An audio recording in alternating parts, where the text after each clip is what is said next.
Hello there, and welcome to the Sleepy Science Channel. Tonight, we're stepping into the hidden world of crows. At first glance, they may seem familiar, perched on rooftops, crossing streets, or calling from the branches above us. But behind those dark eyes is a mind that has forced scientists to rethink what intelligence can look like. Crows remember faces, they solve problems, and they pass warnings through families and neighborhoods. They can plan, deceive, cooperate, and learn from one another in ways that feel startlingly similar to humans. Their world is not random noise and flapping wings. It is a complex web of memory, danger, opportunity, and trust. Crows can often be found watching people for hours, learning, strategizing, and planning their next move. A bird you pass on an ordinary morning may already know more about you than you would care to believe. If you enjoy these gentle journeys, I invite you to like, subscribe, or share a thought below. It helps others find their way here too, one sleepy soul at a time. But for now, there's nothing you need to do but relax. Let your shoulders soften. Allow your breathing to slow. And as the day begins to gently fade away, join me as we explore these fascinating creatures together. Let's begin. Crows can recognize individual human faces for years. In one famous study, researchers wore masks while trapping and banding wild crows. The birds quickly learned which face meant trouble, and the memory did not fade when the moment passed. Years later, crows still scolded the dangerous mask, even when it was worn by different people and paired with neutral clothing. More astonishingly, birds that had never been captured joined the alarm. This suggested that the warning had spread socially, from crow to crow, through watching, listening, and reacting together. For an animal living among humans, this ability is powerful. A city is full of faces, and most pass without meaning. But a crow can sort the harmless walker from the person linked to danger, then store that information for later. It turns an ordinary street into a map of memory, where every human encounter may become part of a hidden record. Some crows use tools with astonishing patience and precision. Tool use was once treated as a signature of human cleverness, then as a rare skill shared with apes. Crows changed that picture. In experiments and in the wild, certain species use sticks, stems, leaves, and other objects to reach food that their beaks cannot touch directly. What makes this so remarkable is not just the tool itself, but the controlled sequence behind it. A crow may inspect a crevice, choose an object of the right length, adjust its grip, and probe again after a failed attempt. It is not a simple reflex. It looks like focused problem solving, with attention moving between goal, object, and result. In some tests, crows have even selected tools before the reward is visible, as though holding the purpose in mind. Watching this unfold can feel strangely familiar. A bird pauses, evaluates, tries again, and suddenly the impossible becomes reachable. Crows can warn their families about dangerous people. A crow's alarm is not just a burst of panic. It can become a message that reshapes the behavior of everyone nearby. When one bird spots a person associated with danger, its calls may draw relatives and neighbors into the air. They gather, circle, scold, and sometimes follow the person at a distance. To us, it may sound like chaos. To the crows, it can function like a public announcement. Young birds learn where to look, whom to fear, and how urgently to react. This turns personal experience into shared protection. A single unpleasant encounter does not remain locked inside one mind. It can ripple outward through a family group, then linger in the habits of birds that were never directly threatened. In a world filled with cars, pets, traps, and unpredictable humans, that social warning system is a form of survival intelligence written in sound. A crow's brain solves problems without looking like ours. The surprising thing about crow intelligence is that it evolved on a very different path from human intelligence. Mammal brains have a layered cerebral cortex, which is often linked with complex thinking. Birds do not have that same structure. For a long time, this led people to underestimate them. But modern neuroscience has shown that bird brains can pack many neurons into compact spaces, especially in regions involved in flexible behavior and decision-making. In other words, nature found another design for cleverness. A crow does not need a human-like brain to remember, plan, judge, and learn. Its mental machinery is arranged differently, yet it can still produce results that feel startlingly sophisticated. This makes crows important far beyond bird study. They show us that intelligence is not one narrow invention. It can arise in separate branches of life, shaped by different bodies, different pressures, and different worlds.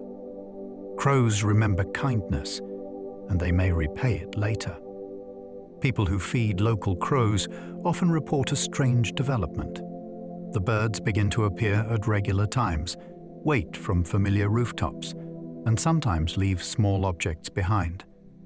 These so-called gifts can include bottle caps, bits of glass, stones, or shiny fragments. Scientists are cautious about calling it gratitude, because a crow's motives are hard to prove. Still, the behavior hints at something more interesting than simple hunger. Crows can learn which people provide safe food, and they can treat those people differently over time. A repeated act becomes a relationship, at least from the bird's practical point of view. That does not mean every object is a deliberate present. Some may be accidents, and some may come from curious handling. Yet the pattern still changes how the world feels. The crow on the fence is not just reacting to crumbs. It may be recognizing a particular human history. New Caledonian crows can craft hooks from twigs. On the islands of New Caledonia, one crow species has become famous for a skill that seems almost impossible at first glance. These birds do not merely pick up ready-made tools. They can manufacture them. A crow may snap a twig from vegetation, strip away leaves, shape the end, and turn it into a hooked probe. That hook can then pull insects or grubs from narrow hiding places inside wood. The hook matters because it catches prey more effectively than a straight stick. This is not random fiddling. It is a repeated technique, learned and refined by birds in a particular environment. Some even show preferences for certain plant materials, as though recognizing which stems make better equipment. The scene is remarkable because it compresses so much thought into such a small action. A bird looks at a branch and, in effect, sees a tool waiting inside it. Crows hold noisy gatherings around their dead. When crows discover a dead crow, they may gather in tense calling groups. These events can look almost like funerals, which is why they fascinate people so much. But the science points toward a practical mystery. A dead body can signal danger. There may be a predator nearby, a poisoned food source, a hazardous road, or some other threat worth learning about. By assembling around the body, crows appear to gather information. They look, call, and may become wary of the surrounding area afterward. The behavior is powerful because it shows how death becomes data. A single loss can teach the living where risk has entered the landscape. It also reveals how strongly crows attend to their own kind. They do not simply ignore a fallen bird and move on. They investigate. They react together. They turn a grim discovery into a lesson that may help others survive. Young crows learn family secrets before living independently. Many young birds leave the nest and quickly face the world alone. crows often take a slower path. In several species, juveniles remain close to their parents after fledging, watching how adults feed, respond to threats, and move through familiar territory. This extended learning period matters because a crow's life is full of local knowledge. Which yard has a dangerous dog? Which tree hides good insects? Which human throws food? Which hawk patrols the field edge? None of this can be fully inherited. It has to be learned in place. Young crows trail their family groups like apprentices, absorbing the rules of a neighborhood that outsiders might miss completely. Their noisy begging and awkward movements may look simple, but behind them is a long education. A young crow is not just growing feathers and strength. It is gradually inheriting a map of survival from birds that know the area well. Crows can plan for rewards they will need later. Planning means acting now for a future that is not immediately present. That is a demanding mental skill, and crows have shown signs of it in carefully designed experiments. In some tests, birds were offered a choice between an instant food reward and an object that could unlock a better reward later. Many chose the useful object, even though it had no value in the moment. This suggests they could hold a future situation in mind and prepare for it. The result is striking because it moves beyond simple trial and error. The bird is not only reacting to what is in front of it, it is treating time as part of the problem. In the wild, that capacity would be valuable. Food may need to be saved, tools may need to be selected, and danger may require waiting. For a crow, tomorrow is not entirely invisible. A crow's world is built on memory, strategy, and trust. To understand a crow, imagine a life where nearly every choice depends on remembering what happened before. Food appears and disappears. Rivals watch from branches. Family members call from nearby rooftops. Humans behave differently from one street to the next. In that world, intelligence is not a luxury. It is the basic structure of survival. A crow must know when to approach, when to wait, when to call, and when to hide what it has found. Trust also matters because crows live in social networks. Some companions are reliable. Others may steal. A parent, mate, sibling, or neighbor can change the outcome of a risky moment. This makes their daily life feel more like a shifting game than a simple search for food. The hidden wonder is that it unfolds all around us. A parking lot, a garden, or a school roof may be part of a crow's private strategy. Ravens and crows belong to one remarkably intelligent bird family. Crows, ravens, rooks, jackdaws, magpies, and jays all belong to the corvid family. This group has produced some of the most mentally flexible birds ever studied. Their success is not based on one trick. It comes from curiosity, strong memory, social awareness, and the ability to solve new problems when old routines fail. Ravens may test objects with playful persistence. Jays can remember hidden food locations. Magpies have passed mirror tests under certain conditions. Crows, meanwhile, thrive in wild places and busy cities alike. The family resemblance is not always obvious at first glance because a glossy raven and a blue jay look so different, yet their minds share a theme. They are active investigators of the world. Corvids remind us that intelligence did not blossom in only one branch of life. It grew feathers, took flight, and learned to watch us from wires, trees, and rooftops. Crows can drop nuts into traffic to crack them open. In some cities, crows have learned to turn roads into food processing machines.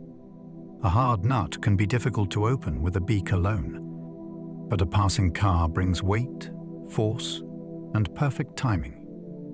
The bird drops the nut onto the road, waits for a vehicle to crush the shell, then returns to collect the edible prize. In the most fascinating reports, crows appear to place nuts where traffic is likely to pass, and some use pedestrian crossings to retrieve food more safely after cars stop. The behavior is not magic. It is learning, shaped by opportunity. A city introduces dangers, but it also provides tools that no forest ever offered. The crow does not understand traffic as an engineer would. It does not need to. It learns patterns, consequences, and timing well enough to exploit a human system. For a bird, that is an astonishing urban adaptation. American crows often stay with their parents for years. In many American crow families, young birds do not vanish into independence as soon as they can fly. They may remain in their parents' territory for several years, especially when conditions favor cooperation. This creates a family structure that can feel surprisingly complex. Older offspring help watch for danger, defend territory, and sometimes assist with raising younger siblings. For the parents, having experienced helpers nearby can improve the odds for the next brood. For the young adults, staying home can offer food access, protection, and valuable experience before attempting to breed on their own. This changes the way we should see a group of crows in a field or neighborhood. They may not be a random crowd. They may be a family with history, roles, and relationships stretching across breeding seasons. The young crow calling from a branch may be living in a household that has endured longer than some human friendships. Some crow families raise chicks with older siblings helping. A crow nest can be the center of an entire family effort. While the breeding pair remains essential, older offspring may help bring food, guard the area, and alert the adults to danger. This cooperative breeding is especially valuable because crow chicks are demanding. They hatch helpless, hungry, and dependent on constant care. Every extra set of eyes and wings can matter. An older sibling that helps feed nestlings is also gaining practice. It learns how to handle food, read chick behavior, and respond to threats near the nest. In time, those skills may help when it raises its own young. The arrangement shows that crow society is not built only on competition. Cooperation can be a practical strategy, shaped by kinship and local conditions. A family group calling around a nest may sound loud and disorderly, but beneath the noise is a coordinated effort to bring a new generation safely into the air. Crows may follow wolves to steal scraps from kills. In northern landscapes, ravens are especially famous for shadowing wolves, and crows may also take advantage of predators when the opportunity appears. A large carnivore can do what a crow cannot. It can bring down an animal and open a carcass with teeth strong enough to tear hide. For scavenging birds, that event creates a temporary feast. The risk is obvious because a predator is dangerous at close range. Yet the reward can be worth careful watching. Birds may gather near a kill, wait for a safe opening, then dart in to grab pieces left behind. This relationship reveals an important truth about crow survival. Intelligence is not always about inventing tools or solving laboratory puzzles. Sometimes it means reading another animal's behavior and exploiting the aftermath. A crow that understands where predators travel may gain access to food hidden behind strength it does not possess. Urban crows have learned the rhythm of traffic lights.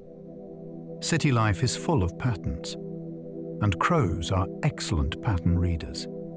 Traffic lights create predictable pauses in a dangerous flow of machines. Some urban crows appear to take advantage of those pauses when feeding on roads, retrieving dropped food, or investigating objects that would be too risky while vehicles are moving. The key is not that a crow understands traffic law. It understands repetition. Cars stop here. People cross there. A chance opens, then closes. That kind of timing can turn a hazardous street into a usable landscape. It also shows how quickly wildlife can adapt when human environments become part of daily life. What looks to us like noise and movement may look to a crow like a schedule. The red light, the crowd waiting, the engine slowing, and the brief gap that follows can all become clues. In the city, survival may belong to the best observer. A crow can hide food while pretending not to. Food caching is not just storage. For crows, it can become a performance. When a bird has something valuable, it may act as though nothing important is happening. It might walk away casually, probe the ground without depositing anything, or create a false impression before choosing a real hiding place elsewhere. This behavior becomes especially meaningful when other birds are nearby. A hidden item is only useful if it remains hidden. If a rival sees the exact location, the cache may be gone before the owner returns. So the crow manages attention. It treats watchers as part of the problem. That is what makes the behavior so compelling. The bird is not merely burying food. It is responding to what another creature might know. Such moments give us a glimpse of a social mind at work, where survival depends not only on finding resources, but also on controlling information. Other crows may watch a hiding place and steal later. A crow that hides food is not always alone, even when it seems to be. Another bird may sit nearby, looking casual, while carefully noting where the item disappears. It does not have to strike immediately. The thief can wait until the owner leaves, then return to the exact spot and take the prize. This kind of delayed theft creates an invisible contest between memory and secrecy. The watcher must remember the location. The hider must judge whether it was observed. In species that cache food, these pressures can become intense. Every hidden meal is a gamble. Every nearby bird is a possible witness. The most fascinating part is how ordinary the scene can look. Two dark birds on a lawn may seem unremarkable, but one may be storing a future meal, while the other is recording the place in silence. Beneath the calm surface, a small drama of attention is unfolding. Crows remember who cheated them in food experiments. Researchers have tested crow memory by creating simple exchanges with human partners. In some versions, a person behaves fairly and gives the bird the expected food reward. Another person takes the food or fails to complete the exchange. Later, the crow can show a clear preference for the reliable partner. This is remarkable because it suggests the bird is not only reacting to food in the moment, it is keeping track of individual behavior across time. A face, a choice, and an outcome become linked in memory. That skill would be useful in the wild, where social life is full of changing partners and rivals. Some individuals are worth approaching, others are not. The experiment feels almost like a tiny moral drama, although the crow is probably thinking in practical terms rather than human ones. Fairness, from its point of view, may mean knowing who can be trusted when food is on the line. Crows can distinguish between threatening and harmless human behavior. Not every person near a crow matters in the same way. A jogger passing by, a gardener working below, and a person staring directly at a nest can signal very different levels of risk. Crows are good at noticing those differences. They may react strongly to someone who approaches them, aims attention at them, or behaves in a way linked to past danger, while ignoring people who keep moving without interest. This ability helps them live close to us without wasting energy on constant alarm. In cities and suburbs, humans are everywhere. Treating every person as a threat would be exhausting and inefficient. Instead, crows sort us by behavior, context, and memory. That makes their coexistence with people more sophisticated than simple fear. A crow on a lamppost may be evaluating posture, direction, distance, and history. It is not just seeing a human. It is judging what kind of human moment this might be. Some crows understand water displacement well enough to solve puzzles. In a famous style of experiment inspired by an ancient fable, a bird is faced with floating food trapped inside a tube of water. The reward is visible, but just out of reach. The solution is not to peck harder or give up. The bird must drop solid objects into the tube, so the water rises and brings the food closer. Some crows and their close relatives have managed this with impressive judgment. They often choose sinking objects over floating ones, and larger objects when those raise the water faster. That means they are not only repeating a trick, they are responding to the physical properties of the situation. The scene feels simple until you imagine what the bird must notice. Water level, object weight, distance to the food, and the result of each action all become part of the same problem. It is a tiny lesson in physics, solved with a beak. Crows can choose the right tool before seeing the reward. One of the most astonishing things about crow intelligence is how well it can reach beyond the present moment.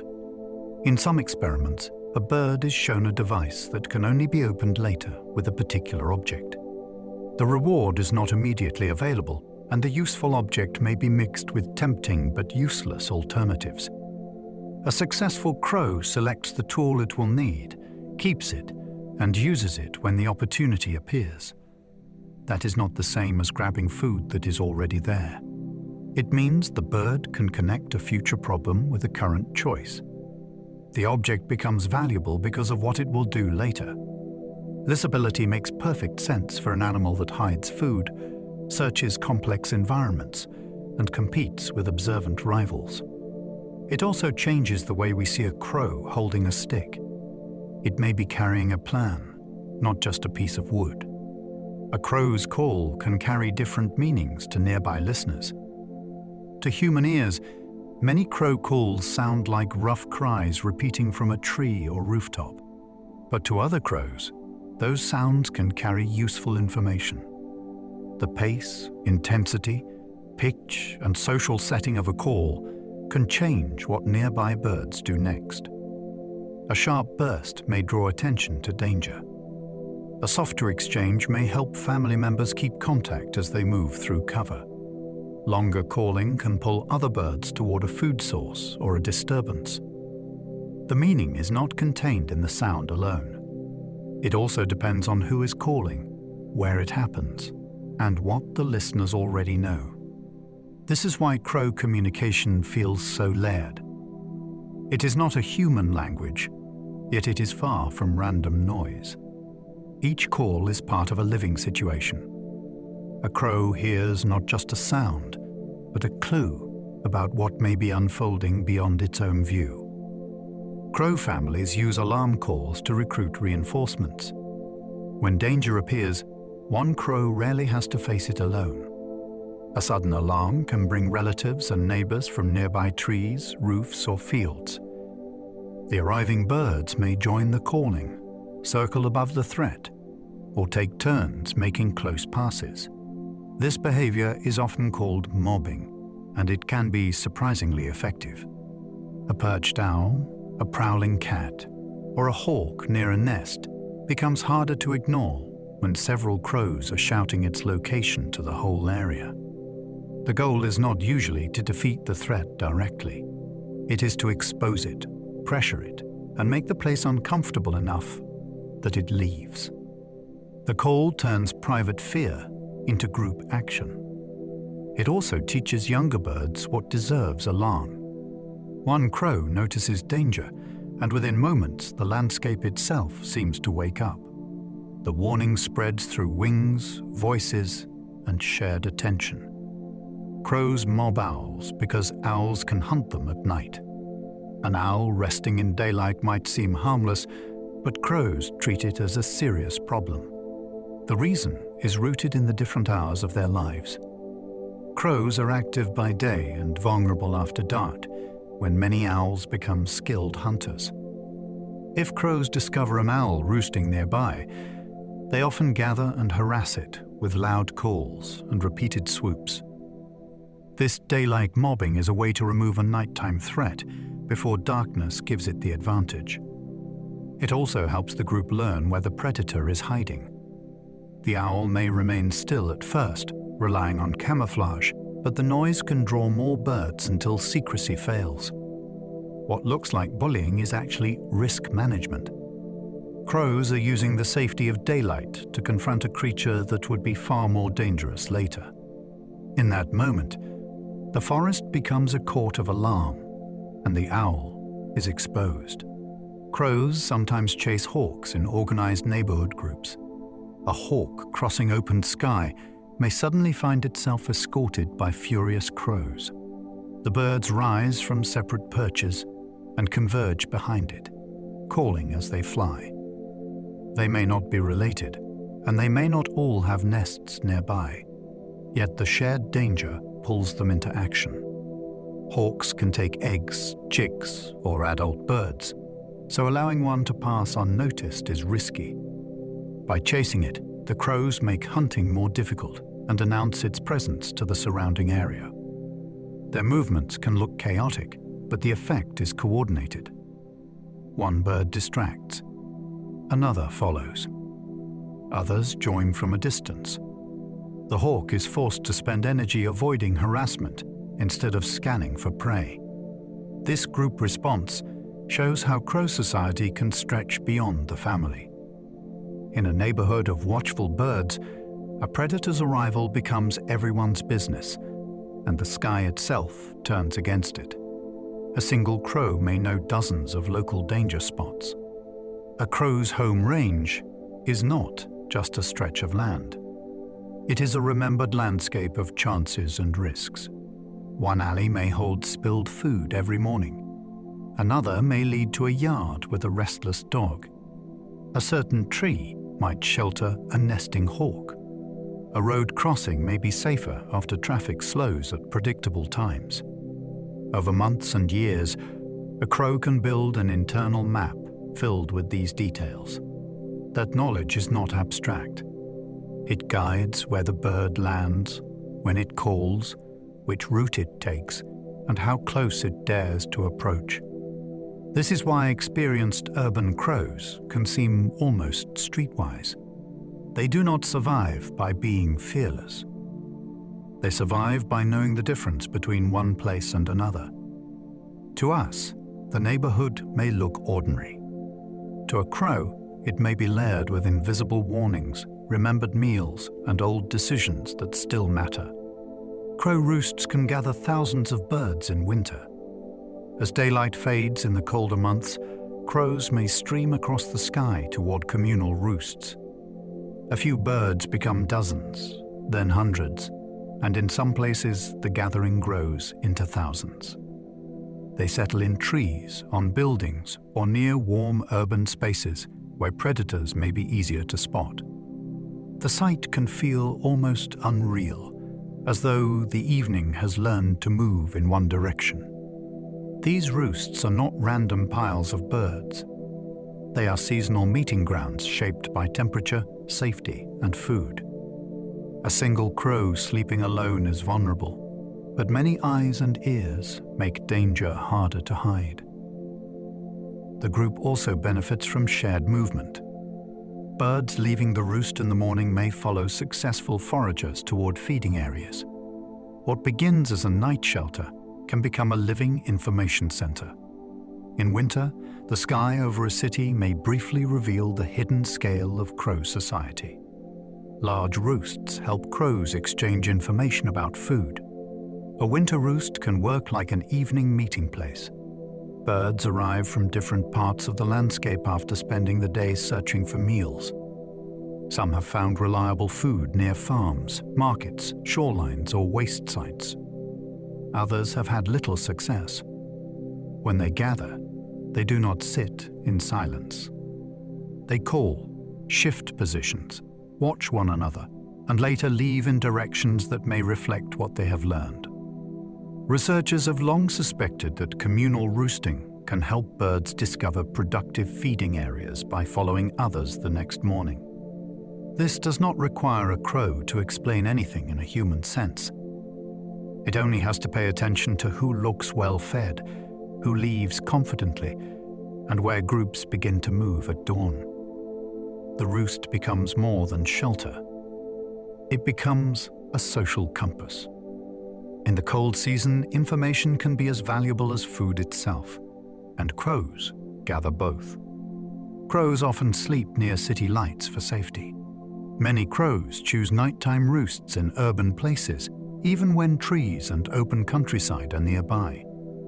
City centers may seem strange places for wild birds to sleep, but they offer advantages. Streetlights reduce the cover of darkness for some predators. Buildings can block harsh wind. Human activity may discourage certain hunters. Warm surfaces and sheltered spaces can also make winter nights slightly easier to endure. A crow roosting above a busy street is not choosing noise for its own sake.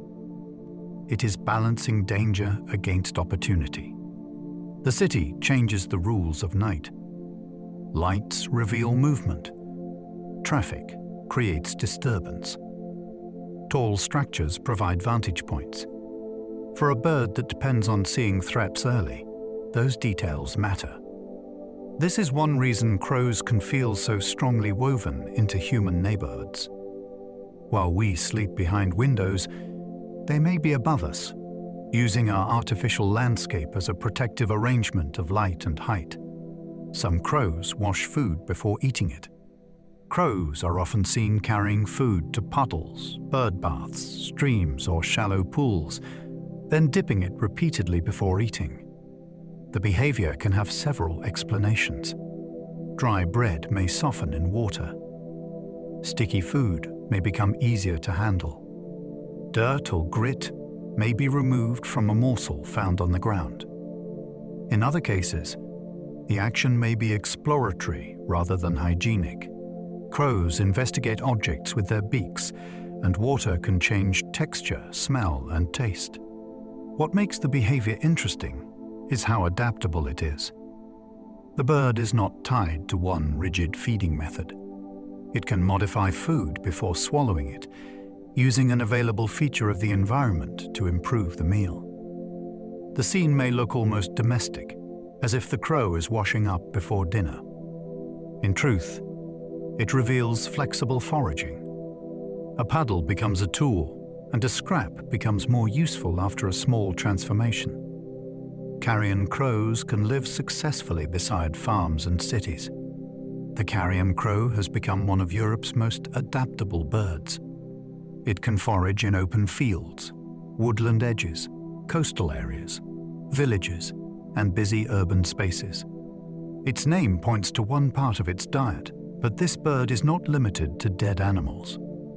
It can eat insects, grain, eggs, fruit, refuse, and almost anything else that opportunity provides. That flexibility is a major reason it thrives beside people. Farms expose soil and attract insects. Towns create discarded food. Roads produce carcasses. Parks offer nesting trees and open lawns. The crow reads each setting for possibilities, then shifts behavior as conditions change. This adaptability can bring it into conflict with humans, especially where it raids nests or crops. Yet it also shows why crows are such powerful survivors. They do not need a perfect wilderness. They can make a living in the mixed, altered landscapes that now cover so much of the world. Hooded crows and carrion crows form a strange hybrid zone. Across parts of Europe, two closely related crows meet like neighboring versions of the same idea. The carrion crow is mostly black. The hooded crow has a grey body with black wings, head and tail. Where their ranges overlap, they can interbreed, producing birds with mixed plumage. This contact zone has fascinated scientists because the birds remain distinct across broad regions despite being able to mate. It raises a deep evolutionary question. How different must two groups become before they count as separate species in practice, not just in appearance? The answer is not always clean.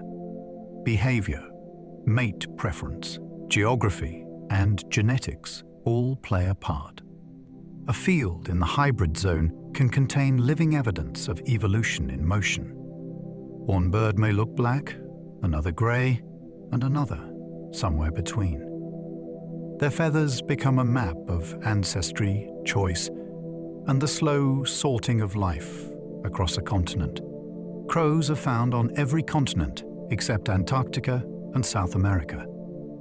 Crows are remarkably widespread, but their absence from two continents is just as interesting as their presence on the others. They have colonized North America, Europe, Asia, Africa, and Australia, adapting to forests, coasts, grasslands, mountains, farms, and cities. Yet Antarctica offers almost none of what they need. It has extreme cold, limited nesting habitat, and scarce year-round food for a land bird of this kind. South America is different. It has many intelligent birds and rich ecosystems, but true crows never became established there in the same way. Biogeography often depends on ancient roots, barriers, and accidents of evolution. A bird family can be brilliant and flexible, yet still shaped by where ancestors happened to spread. This gives the crow story a global pattern with missing pieces. Their success is enormous, but it is not universal. Even one of the world's most adaptable birds has limits written into geography. The Hawaiian crow once helped forests spread their seeds. The Hawaiian crow, known as the alala, lived in native forests where it played a role that was larger than its body suggested. It ate fruits from local plants and passed seeds through its digestive system, helping move them away from parent trees. For certain native species, this kind of seed dispersal matters deeply. A seed that falls directly beneath its parent may face shade, competition, or hungry insects. A bird can carry it into new ground, wrapped in a small parcel of fertilizer after digestion. In island ecosystems, these relationships can become especially important because there may be fewer animals available to perform the same task. The alala was not just a clever crow. It was part of the forest's reproductive machinery. When such a bird disappears, trees may lose a partner that helped them spread through the landscape. The fate of one species can quietly reshape the future of many plants. The Hawaiian crow is now extinct in the wild. The alala has one of the most haunting stories in the crow family. Once found in Hawaiian forests, it was driven out of the wild by habitat loss, disease, introduced predators, and other pressures that strike island birds especially hard. Today, the species survives through human care and conservation breeding, with reintroduction efforts facing serious challenges. Its situation is a reminder that intelligence does not make an animal invincible. A crow can remember faces, use tools, and solve problems, yet still be overwhelmed when its entire world changes too quickly. Islands often hold species that evolved without certain predators or diseases, which leaves them vulnerable when new threats arrive. The alala also carries cultural importance in Hawaii, so its loss is not only ecological. It is a break in a living relationship between people, forest, and bird. Its continued survival now depends on whether protection can rebuild a place for it to belong. Crows sometimes cache food in hundreds of different places. A crow that finds more food than it can eat may not waste the surplus. It hides portions in separate locations, tucking them under leaves, grass, soil, snow, bark, or small debris. Spreading the food across many caches reduces the risk of losing everything at once. If another animal finds one hiding place, others may remain safe. This method demands a powerful memory for location and context. A crow has to remember not only where it buried food, but what kind of food it stored and whether it is worth returning soon. Perishable items may need quick retrieval. Harder foods can last longer. The strategy turns the landscape into a pantry scattered across space. To a person walking by, a patch of ground is just ground. To the crow, it may contain a private inventory of future meals.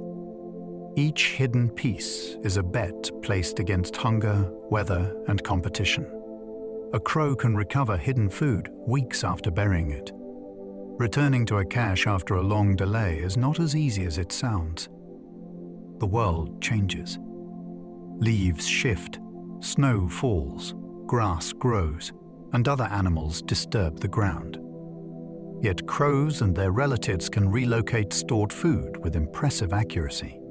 They rely on landmarks, spatial memory, and perhaps the relationship between objects around the cache. A rock, a fence post, a root, or the angle of a path may help guide them back. This ability is not a party trick. It is survival during seasons when food becomes unpredictable. The bird that remembers well can turn yesterday's abundance into tomorrow's meal. Memory also has to be selective. A crow must avoid wasting energy checking empty or spoiled sites.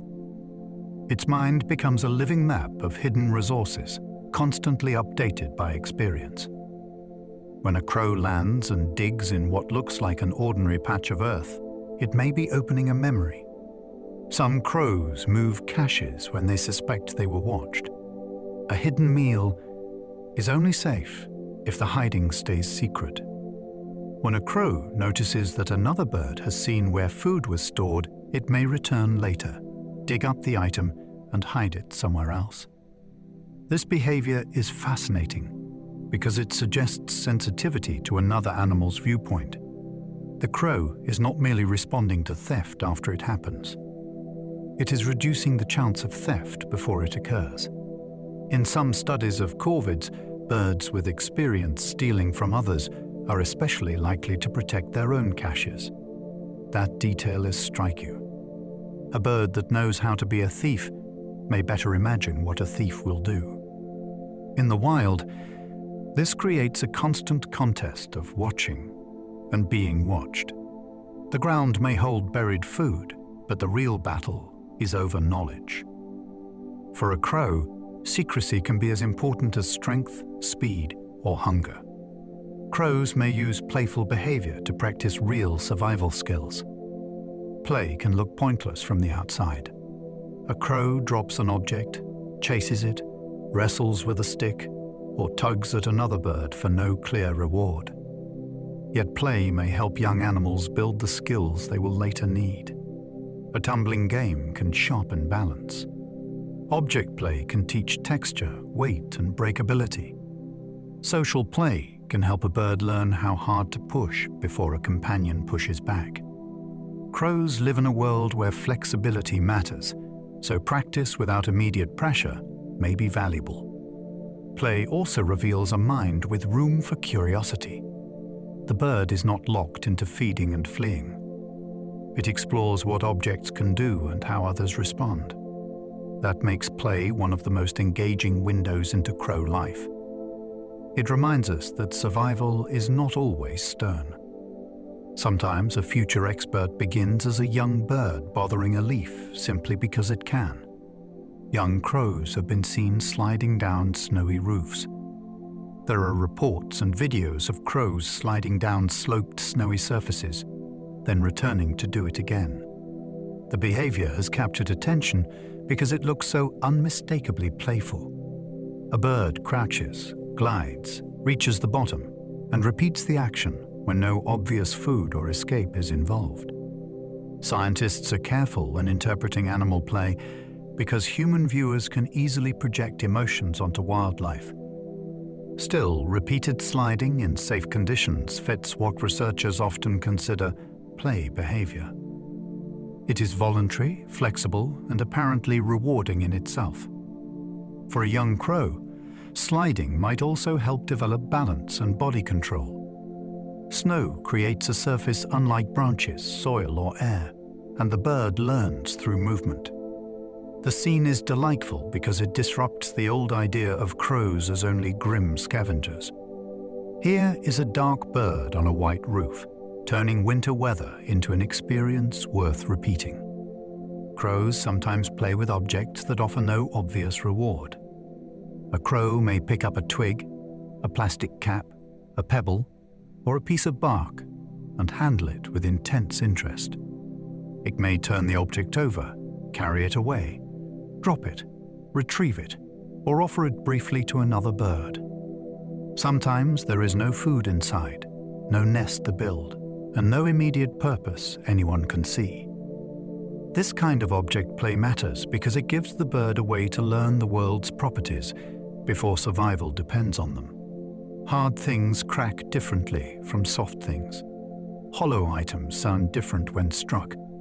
Light objects blow away. Flexible objects bend. Such knowledge may later help with tool use, food handling, or problem solving. Curiosity becomes a training ground. The crow does not need to know the future value of every object it explores. By investigating widely, it builds a mental library of possibilities. Useless play can become useful knowledge later. A crow's curiosity can lead it toward remarkably inventive solutions. Curiosity is risky, but for crows, it can also be a doorway to opportunity. A cautious animal may avoid anything unfamiliar. A curious one may inspect it, test it, and discover a new source of food or shelter. Crows often approach novelty with a mixture of suspicion and interest. They may circle an object, peck lightly, retreat, and return. That slow investigation allows them to learn without being reckless. In changing environments, especially near humans, this trait can be powerful. A sealed container, a dropped wrapper, a garden sprinkler, or a new feeding setup may become useful only after exploration. Many clever behaviors probably begin this way, not as sudden genius, but as repeated testing by a bird willing to ask what happens if it tries. Curiosity turns the unknown into a series of small experiments. For a crow, the world is not merely endured. It is examined for hidden openings. Crows can learn by watching other crows succeed. A crow does not have to discover every solution alone. If another bird finds food, avoids danger, opens a tricky object, or reacts to a threat, observers can gain information without paying the full cost themselves. Social learning is especially useful in a species that lives around family groups and familiar neighbors. A young crow can watch an experienced adult probe a certain place for insects. A newcomer can notice where others gather after a field is plowed. A cautious bird can learn which human behavior causes alarm by watching the reactions of the group. This makes crow knowledge cumulative at a local scale. One bird's success can shape the choices of others. It also helps explain why different crow communities may develop different habits. The neighborhood becomes a classroom, and every successful forager is a possible teacher. In such a world, watching carefully can be almost as valuable as doing. Young crows study their parents before trying difficult tasks. A juvenile crow often enters the world as an observer before it becomes a skilled actor. It follows adults, begs for food, and watches how they handle the landscape. When a parent flips leaves, probes bark, opens a shell, or approaches a human feeding spot, the young bird can study the sequence before attempting it. This matters because many crow tasks require judgment. Too much boldness can be dangerous. Too little can mean missing a meal. Parents provide more than food during this period. They model decisions about timing, distance, and technique. The young bird gradually shifts from watching to practicing, making clumsy attempts that become smoother with experience. This kind of learning helps explain why crows can develop local traditions. A behavior does not need to be written entirely in instinct if it can be demonstrated by adults. Family life becomes a channel through which practical knowledge moves forward. Crows can recognize familiar voices from other members of their group. In a crow community, sound carries identity. Birds that live near one another hear each other day after day, and familiar calls can help them track companions without constant visual contact. A family member hidden behind leaves may be recognized by voice. A neighbor calling from a boundary may be treated differently from a stranger. This ability is useful because crow life often unfolds in cluttered habitats where birds move in and out of sight. Recognition by sound helps maintain relationships, coordinate movement, and respond appropriately to trouble. It also prevents wasted effort. Not every call deserves the same reaction. A trusted relative may need attention. An unfamiliar bird may signal intrusion. To us, the difference may be subtle or completely lost. To crows, it can matter. Their social world is partly acoustic, built from remembered voices that travel across yards, fields, and branches, keeping individuals connected even when the body is unseen. Different crow populations can develop slightly different call patterns. Crows are not identical everywhere they live. Local groups can differ in the rhythm, tone, and use of their calls. These differences are sometimes compared to dialects, although they are not dialects in the human sense. They emerge because birds learn from the sounds around them and adjust to their social environment.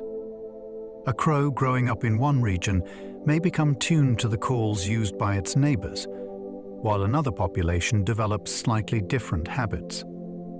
This can help birds recognize familiar groups or respond correctly to local signals.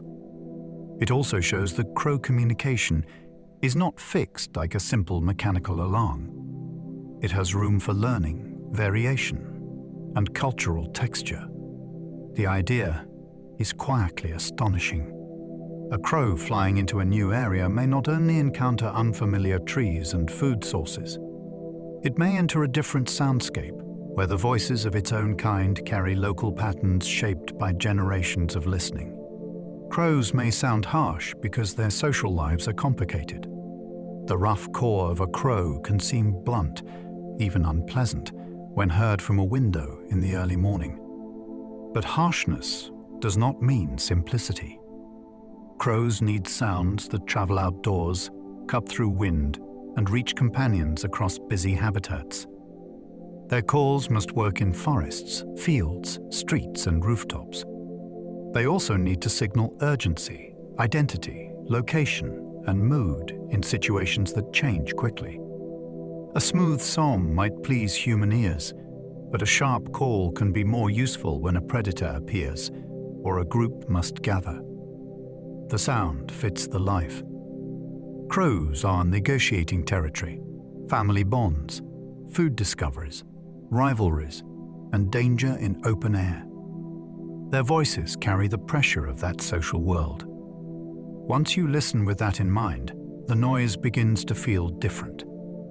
It is not ugliness.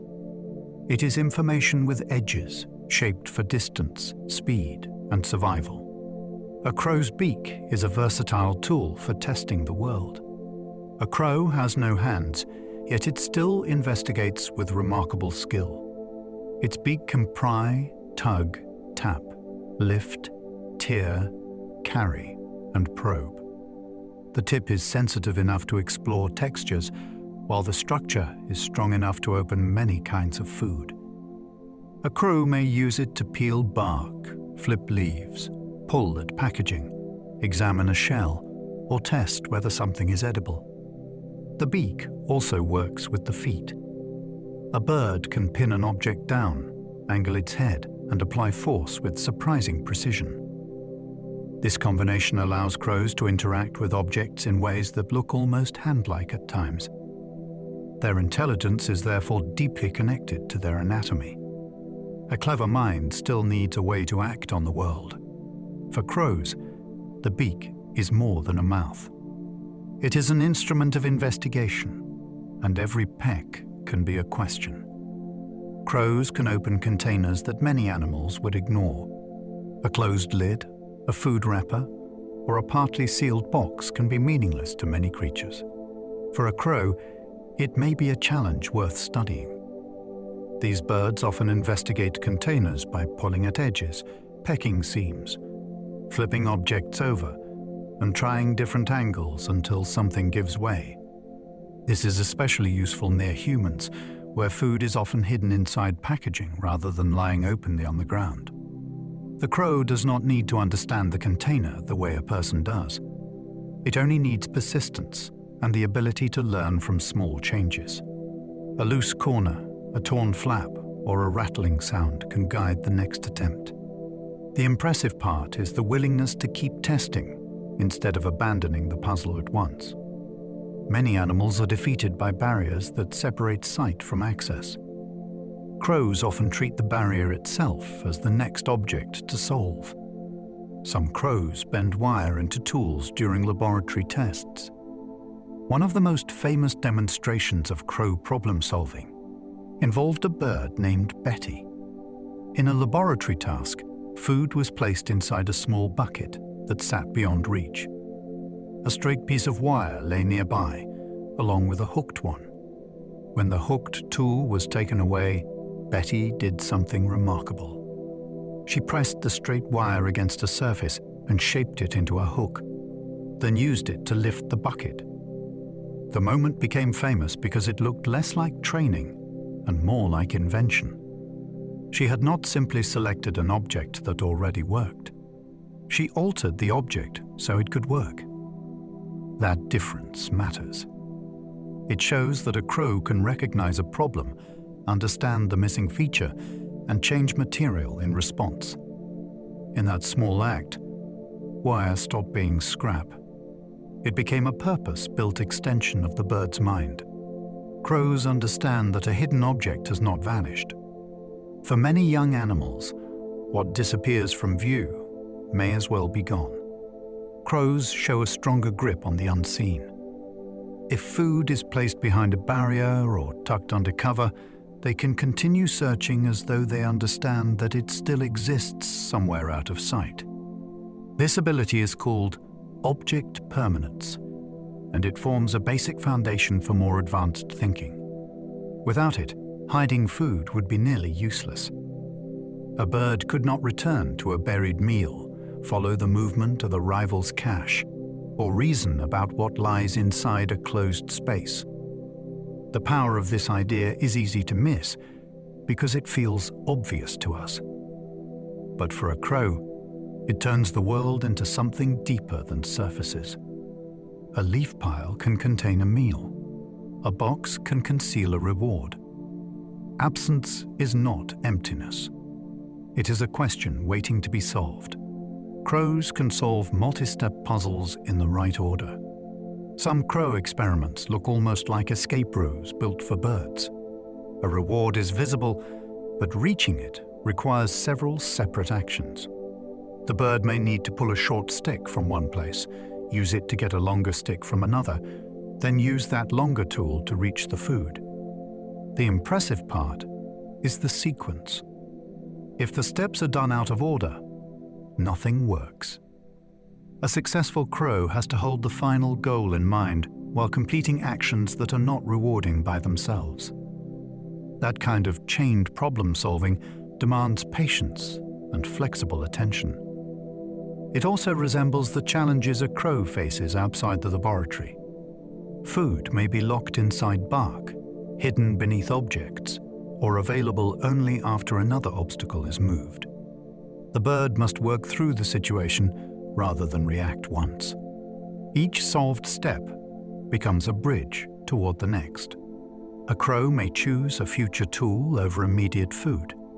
Imagine being offered a snack right now or an object that will help you get a better meal later. For many animals, the immediate reward wins. Some crows can resist that pull when the future payoff is clear enough. In experiments, they have selected a useful item and saved it for a later task, instead of taking a lesser reward at once. This is not about storing food in the ordinary sense. It is about valuing an object because of a coming situation.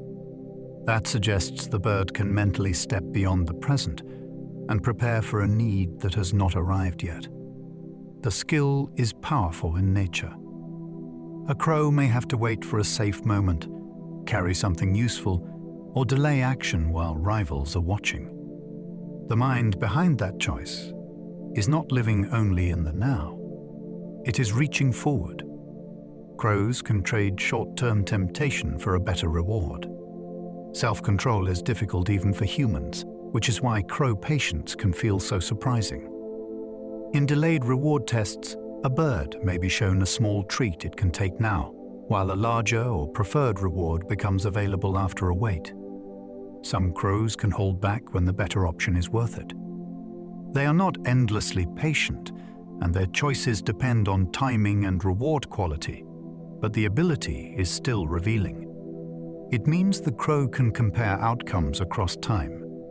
The small reward is present, visible, and easy.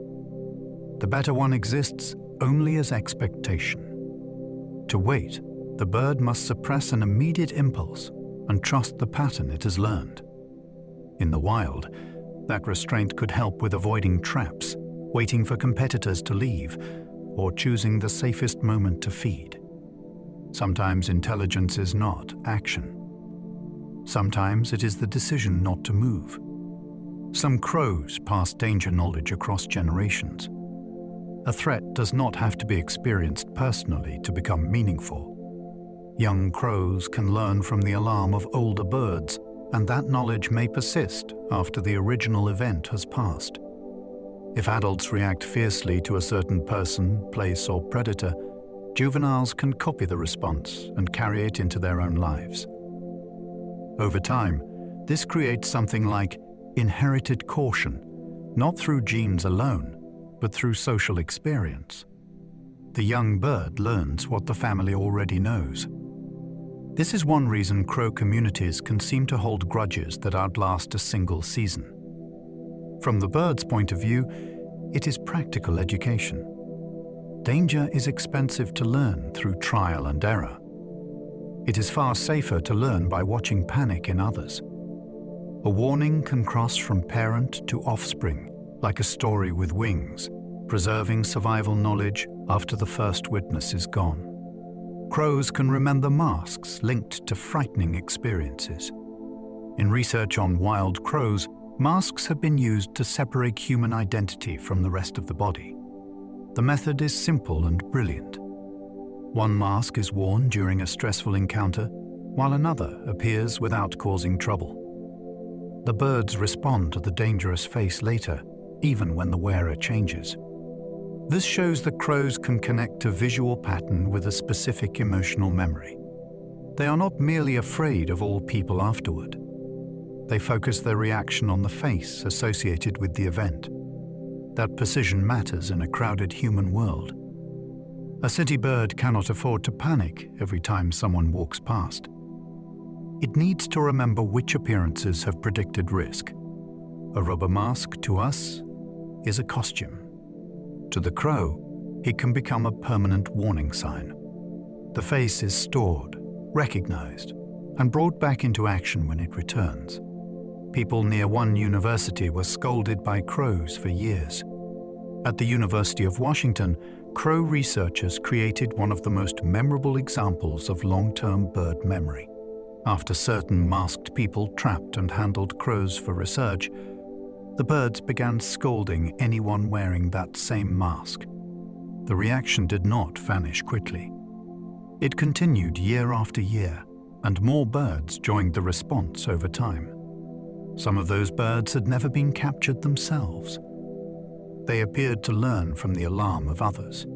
For students and passers-by, the scene must have been strange. A person could walk calmly across campus and be loudly accused by birds because of a face covering tied to an old event. The story became famous because it turned an ordinary academic setting into proof of a hidden social archive. The crows remembered, taught, and updated their community's response. The campus was not just a place. It was part of their living history. Crows can tell the difference between individual dogs. To a crow, not every dog is the same threat. One may chase birds across a park. Another may ignore them completely. A third may move only when pulled by a person. Crows are capable of learning these differences and adjusting their distance accordingly. This is practical intelligence in a mixed urban world. If every dog triggered the same panic, the bird would waste time and energy. If no dog was taken seriously, danger could arrive too late. By watching behavior over repeated encounters, a crow can sort animals into useful categories. It may remain calm near an old, slow dog, but lift off instantly when a familiar chaser appears. This kind of discrimination shows how carefully crows read their surroundings. Their lives are filled with individual characters, not vague types. A park is not simply a park. It is a place populated by known risks with different habits. Crows sometimes follow garbage collection schedules in cities. Human routines create regular feeding opportunities, and crows can learn them with striking accuracy. In some neighborhoods, garbage appears on the curb at predictable times. Bags tear, bins overflow, and edible scraps become available before collection removes them. Crows that pay attention can arrive during the brief window when the reward is easiest to reach. This does not mean they understand calendars the way we do. It means they recognize repeating patterns in time and place. A particular street, a certain morning, the sound of bins, and the presence of trucks can all become clues. The city becomes a clock made of human habits. For wildlife, this is a major advantage of urban living. Food may not be natural, but it is often predictable. A crow that learns the schedule can feed more efficiently than one that wanders at random. In the modern world, memory can turn rubbish day into opportunity. Crows thrive near humans because human life creates opportunities. People change landscapes in disruptive ways, but adaptable animals can sometimes turn those changes into resources. Crows benefit from open lawns, road edges, crop fields, landfills, picnic areas, rooftops, and buildings that provide nest sites or lookout points. Human activity also creates leftovers, disturbed soil, insects exposed by mowing, and carcasses along roads. The crow's advantage lies in flexibility. It can shift from natural foods to human-made ones without needing a single perfect habitat. It can nest in a tree by a parking lot, feed near a schoolyard, and retreat to a safer roost by evening. This closeness can make crows seem ordinary, but it is actually a sign of remarkable adjustment. Many species decline when humans arrive. Crows often learn the new rules and make use of them. They are not simply surviving beside us. In many places, they are reading our behavior and building a life around it. Crows are omnivores with an unusually flexible diet. A specialist animal may be brilliant at one kind of feeding, but it suffers when that food disappears. Crows take another path. They can eat plant matter, animal matter, fresh food, scraps, and seasonal surprises. This wide diet lets them move between habitats and respond quickly to change. A spring field may offer insects and larvae. A shoreline may offer shellfish or stranded remains. A town may offer discarded bread, fruit, or leftovers. A forest edge may provide eggs, berries, and small animals. The crow's body and behavior are both built for this variety. Its beak can tear, probe, carry, and crack. Its memory can store where different foods appear. Its caution helps it test unfamiliar items. This feeding flexibility is one of the quiet engines behind crow success. When the world changes, a narrow eater may struggle. A crow simply begins asking a new question. What here can be eaten? A crow may eat insects, fruit, eggs, grains, or carrion. The menu of a crow reads like a map of whatever the landscape provides. It may search grass for beetles, pull worms from wet soil, raid fallen fruit, take eggs from an unattended nest, pick through spilled grain, or feed from an animal carcass. Each food type demands different behavior. Insects require searching and quick strikes. Fruit requires recognizing ripeness. Eggs demand stealth and timing. Grain rewards flock movement across open ground. Carrion calls for caution because carcasses can attract larger scavengers. This varied feeding style shows how a crow's intelligence connects to ecology. It does not rely on a single feeding technique repeated everywhere. It must decide, moment by moment, what the environment is offering and what risks come with it. That makes a crow less like a simple scavenger and more like a generalist investigator. Every patch of ground, branch, and roadside can hold a different kind of possibility. Crows help ecosystems by cleaning carcasses and recycling nutrients. Scavenging is often treated as unpleasant, but it performs an essential ecological service. When crows feed on dead animals, they help break down matter that would otherwise remain longer in the environment. Their feeding moves nutrients back into the living system, supporting insects, microbes, soil, and plants through a larger chain of decomposition. This work also helps reduce some sources of waste in human-altered places. Along roads, fields, and shorelines, crows may be among the first birds to notice a carcass and begin the cleanup. They are not acting out of charity, of course. They are feeding themselves. But nature often works this way. One creature's meal becomes part of the health of the wider landscape. The crow's dark reputation hides a useful role. It stands at the border between life and decay, converting loss into energy. In that sense, scavenging is not grim. It is one way the world keeps moving. Crows can also harm rare birds by raiding nests. Crow intelligence and adaptability can create problems for other wildlife, especially in places where human changes have boosted crow numbers. When crows raid nests, they may take eggs or chicks from smaller birds. In a balanced ecosystem, predation is normal.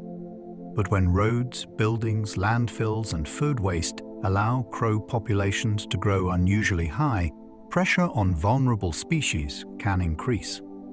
This is especially concerning for rare shorebirds or island birds that already face habitat loss and disturbance. The story is not as simple as calling crows villains. They are doing what successful omnivores do. The deeper issue is that human landscapes can tilt the rules. By feeding crows indirectly and fragmenting habitats, people may give one adaptable species an advantage over others. This makes crows a reminder that intelligence has ecological consequences. A clever survivor can become a difficult neighbor when the environment around it has been reshaped. Their ecological role changes depending on habitat and human activity. A crow in a wild forest, a crow in a farming district, and a crow in a city may all belong to the same broad kind of bird, but their impact can differ greatly. In one place, it may disperse seeds, clean carrion, and help control insects. In another, it may raid crops, disturb nesting birds, or rely heavily on human waste. The bird's role is shaped by what people have changed around it. A landfill can support large numbers. A fragmented habitat can expose nests. A protected forest can offer a more balanced web of interactions. This makes crows difficult to label as simply helpful or harmful. They are responsive animals in responsive systems. Change the system, and their behavior changes too. To understand them, we have to look beyond the bird and ask what kind of world we have built around it. Crows often reveal the consequences of our own designs. Crows flourish where forests, fields, and neighborhoods meet. Edges are rich places. Where one habitat meets another, food and shelter often overlap. Crows are especially good at using these boundary zones. A wooded patch can provide nesting sites and cover. A field can expose insects, seeds, and small animals. A neighborhood can supply scraps, open lawns, and tall structures for watching. The crow moves between them all, taking what each offers. This edge-loving life helps explain why crows are so common in suburbs and mixed rural landscapes. They do not need untouched wilderness, and they do not need a fully urban setting. They do well in the in-between. These places also allow them to monitor many kinds of activity at once. A crow perched on a tree near a road and field has several worlds within view. It can see traffic, people, pets, predators, and food opportunities. The borderland becomes a command post for a bird built to notice change. Some island crows evolved unusual beaks for local foods. Islands often push evolution in surprising directions.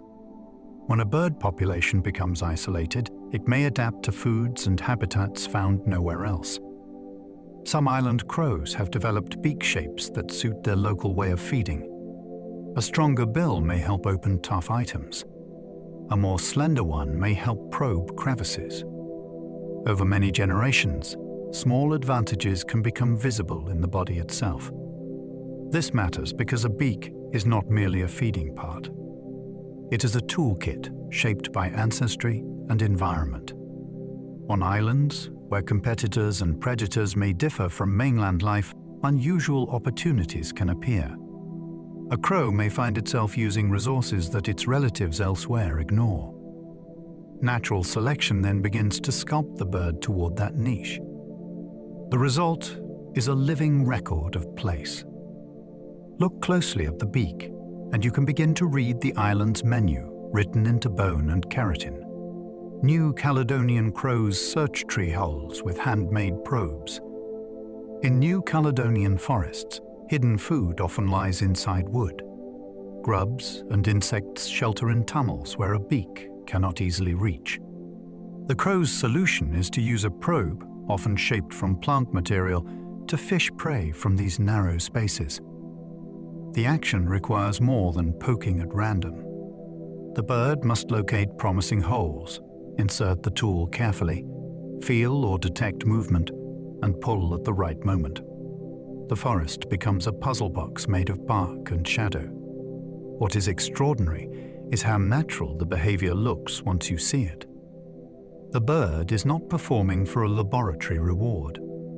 It is making a living with equipment it prepares from the vegetation around it. In this environment, tool use is not a rare stunt. It is part of everyday foraging. A branch, a leaf stem, or a twig can become the difference between hunger and success. A young tool-making crow needs practice before becoming skilled. Tool use may look smooth in an experienced adult, but young New Caledonian crows are not born as masters. They must handle materials, watch others, make mistakes, and gradually refine their technique. A juvenile may choose a poor stem, hold it awkwardly, probe the wrong place, or lose interest before success. Over time, movements become more efficient. The bird learns which materials are worth selecting and how to guide a tool into hidden spaces. This learning period matters because it shows that crow skill is not only instinct, it develops through practice in a social and physical environment. A young crow is surrounded by examples, but it still has to build control through its own body. The process resembles apprenticeship more than automated behavior. The finished skill is impressive because it carries a history of failed attempts. Behind a precise tool movement lies a long education of beak, foot, eye, and patience. Tool use in crows can spread through family learning. In tool-using crow species, techniques can pass from one generation to the next through close observation. A young bird watches parents or other experienced family members choose materials, shape them, and probe for food. It may not copy perfectly at first, but repeated exposure guides its attention toward the right objects and actions. This creates a form of animal culture. The behavior persists not simply because genes build it fully formed, but because families provide a learning environment.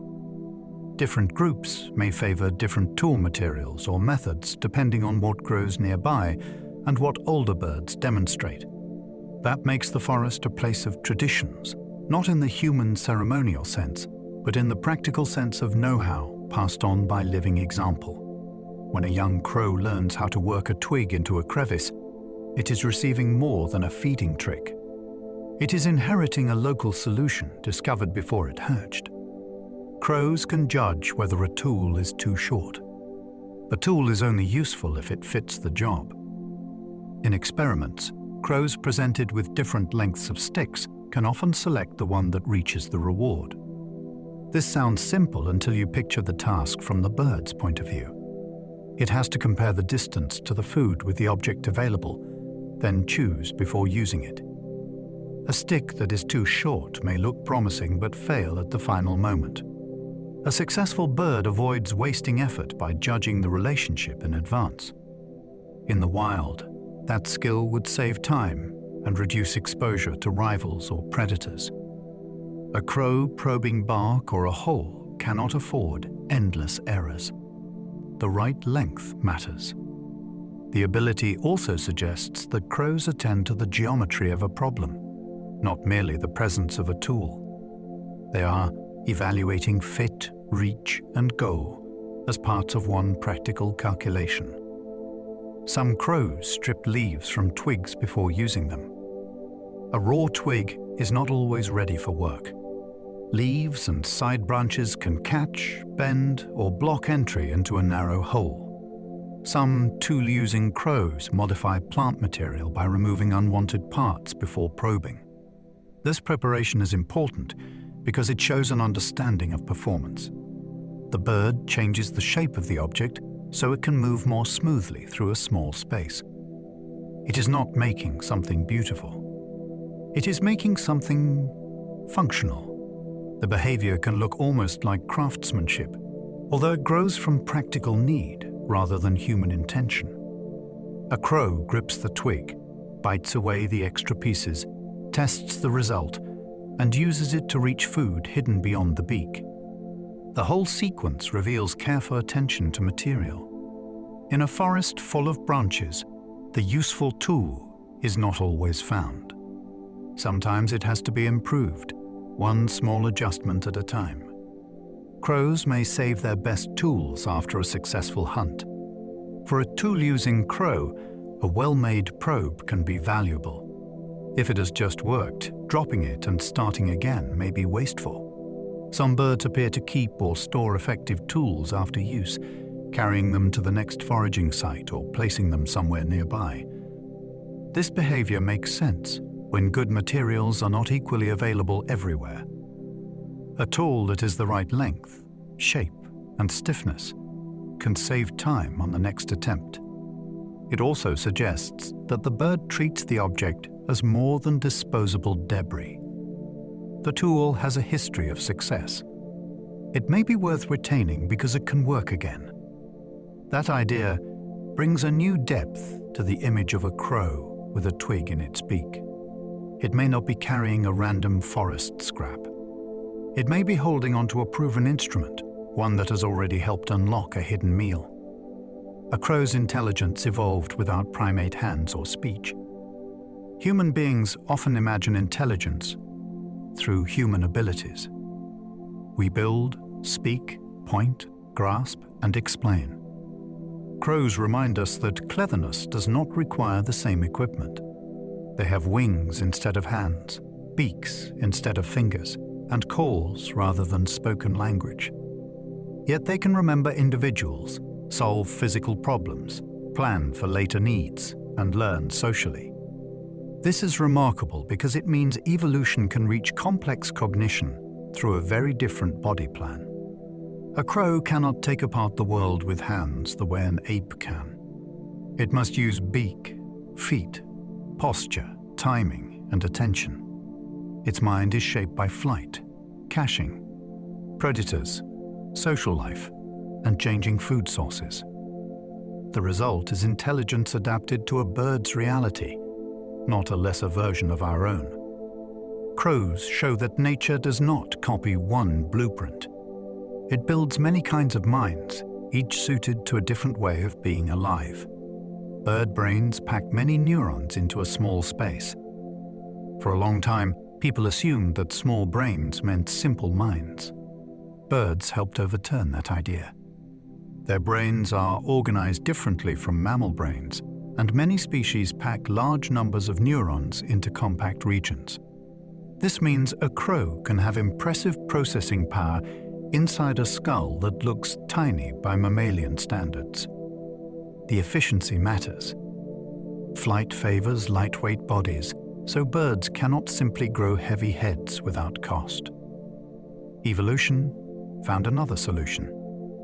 It built dense neural machinery that supports complex behavior without the same bulk. This helps explain why crows can perform tasks that once seemed reserved for animals with larger brains. Size alone is not the whole story.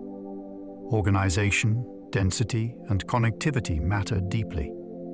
A crow perched on a branch may carry a brain no bigger than a walnut, yet inside it is a busy network capable of memory, judgment, learning, and flexible response.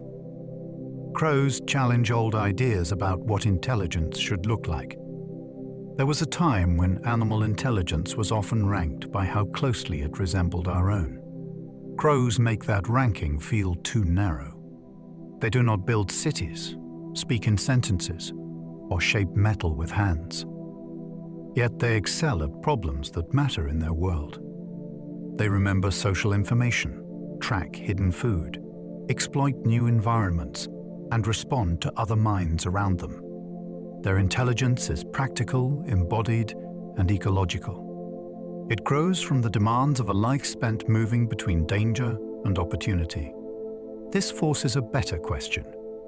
Not which animal is most like us, but what kind of thinking does each life require? A crow's mind is not a human mind trapped in feathers. It is its own solution, refined by millions of years of survival. Once we understand that, intelligence begins to look less like a ladder and more like a branching forest of possibilities. Crows can make decisions based on uncertain evidence. In some experiments, crows are asked to respond to signals that are not perfectly clear. A cue may suggest one reward or another, but the bird has to judge what is most likely rather than what is guaranteed. Their responses show that they can act on degrees of uncertainty. This matters because life rarely presents complete information. A rustle in grass may be food or danger. A distant call may come from a relative or a rival. A person approaching may be harmless or risky. Crows must constantly make decisions before every fact is known. The ability to weigh uncertain evidence helps them avoid both recklessness and paralysis. It is a subtle kind of intelligence, less dramatic than bending wire or cracking nuts, but perhaps more important in daily life. The crow survives by reading incomplete clues and choosing a response before the world has fully explained itself. Some crows show signs of understanding cause and effect. A cause is the hidden link between action and result. Crows have shown, in different ways, that they can learn more than simple associations. They may recognize that dropping a heavy object into water raises a level, that pulling one string brings food closer while another does nothing, or that moving a barrier changes access to a reward. These tasks suggest attention to how events connect. The bird is not merely memorizing a picture. It is learning something about what makes the outcome happen. That ability is vital in the wild. A crow must know which actions open food, which disturb prey, which provoke rivals, and which dangers follow certain movements. Cause and effect turn the world from a blur of happenings into a system that can be tested. Every successful crow is, in a modest but real sense, an experimentalist. It acts, watches the result, and adjusts its next move.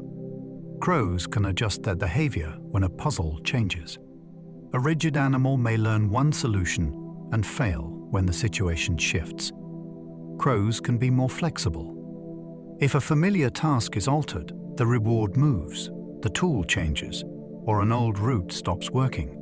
Some birds explore alternatives rather than repeating failure endlessly. That flexibility is one of the most important marks of intelligence. It means the crow is not only trained by habit, it can update its behavior when the evidence changes. In nature, this is essential. A food source may vanish, a rival may appear, a hiding place may be discovered, or a safe path may become dangerous. The crow that adapts has an advantage over one that insists on yesterday's answer. This kind of mental agility is easy to overlook because it may unfold in small movements. A pause, a glance, a new angle, a different attempt. Then, suddenly, the puzzle opens. A crow may inspect a problem before acting. Before a crow commits to a difficult task, it may spend time looking, shifting position, and studying the setup from different angles. That pause is easy to miss, but it can be the most important part of the behavior. Instead of rushing straight in, the bird gathers information. Where is the food? What blocks access? Which part moves? Is another animal watching? This inspection can make later action look sudden, as if the solution appeared all at once. In reality, the work began during stillness. In the wild, this habit is valuable because mistakes can cost energy or attract danger. A crow approaching a strange object, a new feeder, or a difficult shell may circle first, test lightly, then step back. It treats the world as something to be read before it is touched. That thoughtful hesitation is one reason crows often seem less like machines of instinct and more like investigators. Crows can learn from failure without giving up quickly. A failed attempt does not always end the story for a crow. If a container will not open, a shell will not crack, or a hidden morsel stays out of reach, the bird may change its method and try again. It may pull from another side, strike harder, choose a different perch, or wait for the object to shift.